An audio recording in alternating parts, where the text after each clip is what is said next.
What is up, guys? DZ here, and we are here with Xavier, and he is playing a Burning Abyss deck with a pretty cool wombo combo. It's 48 cards, no desires. Let's get right into it. Okay, so no, it's 40 cards. Oh, 40 cards. Did I say 48 before? Yeah. It's 40. Yeah. Gotcha. Yeah, just like obvious tour guide. 3 Skarm, 3 Farfa. I think 3 Farfa is like definitely mandatory. I did use 3 a lot. Didn't really side it out like having 3. And then the 1 OBAs, Alec, Libic, Barbar, Seer, Graf. And I played Rubik because I played Virgil Max Strike instead of Pilgrim. And yeah, I wanted to extend the plays more, like especially with Virgil and just it being a regional. I thought it would be better. And I ended up signing Rubik out a lot anyways. But Phantom Knights, 3-2-1. Might actually like to play 2 gloves, but this worked out okay. And then I played 2 Max C. That's like mandatory this format. And then I played Kristya. The Kristya was just like a combo I wanted to do. Like it would only take 4 cards out of the deck, and there's definitely like space for 4 cards of your choosing outside of mandatory cards. So I played 3 calls with it. So basically what you do is you just make first turn Beatrice and send Kristya. So then if you have called 100, you just summon it for basically free. And yeah, it ended up working out a lot. It was nice to just like add another card to my deck, similar to Vanity's Emptiness, where if it's resolved unanswered, you just win. So yeah, I thought it was really good. And then Call of 100 actually had a ton of applications outside of the Kristya combo. It was really good to just keep like plays going with Phantom Knight cards. That was one of the big things. Another thing was if you mill Terror Top and you call the 100 it back, you'll get its effect, and that ended up being really good as well. And then you can chain it to your BAs should they Twin Twister you, and then it makes you basically just retain value, whereas usually Twin Twister is a blowout card, so it mitigates that a little bit.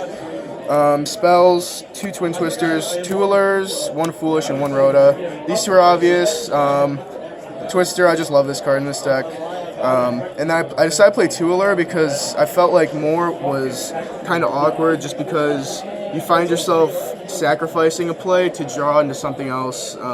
So, I mean, that's kind of what's been being talked about as far as Allure goes lately. So, yeah, I just decided to play 2.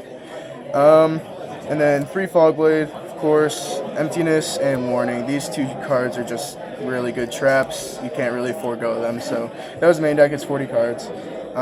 Yeah, I didn't play Potted Desires. Honestly, just really not a huge fan of the card in Burning Abyss. I think you should play it in every other deck, but as far as my testing goes, I mean, Desires, I didn't like it that much. So, side deck, 3 Cherries. This card is insane. It's just dumb. 3 Sticky Kaiju. I played this one because I don't want to give Blue Eyes a level 8 card. That's basically it. I mean, they all do the same thing. Dante still runs over this. 2 Vanity's Fiend. Don't really have anything to say about this. Didn't use the card. Raigeki, Book of Eclipse, and the 3rd Twin Twister. These are basically just outs to cards like Fiends. Kieran, Pendulum's a very difficult matchup, so I played Book of Eclipse for that. And then 3 anti-spells. Blue Eyes, Pendulum, just a really good card. Metal Foes and stuff like that. I didn't play one of them. Then Strike. The extra deck, 3 Dante. I actually made 3 Dantes quite a few times. I know 2 is kind of the new norm, but I found 3 to actually just be pretty good. I like the fact that I played 3. I made 3 a lot. 2 Break Sword. Made 2 all the time. The second one comes in a lot, so definitely just keep playing 2. That was a perfect number. Beatrice, obviously. Levier, 2 of them. This card is like the best card in the extra deck, like outside of, I guess, these. This card is probably my favorite card in the extra deck from today because you just spam the board. It gets you your Phantom Knights back. I just think this card's amazing. Definitely play 2. You make 2 in the same turn a lot, even. Giga Brilliant for Corbage. This card's just really good. Nightmare Shark. And then Grand Pulse, F-Zero. Grand Pulse is actually really good. I love this card. Like, you just sit behind it, and I mean, it helps you out a lot. Then Rebellion and Virgil. Yep. So there's no Pilgrim in there. Yeah, which we no were talking Pilgrim. about. Basically, the reason behind that was that I wanted to play Rubik because I think Virgil gives you a lot of utility. Like, should you be able to summon it, whereas like Pilgrim, you can only summon it when Beatrice comes up.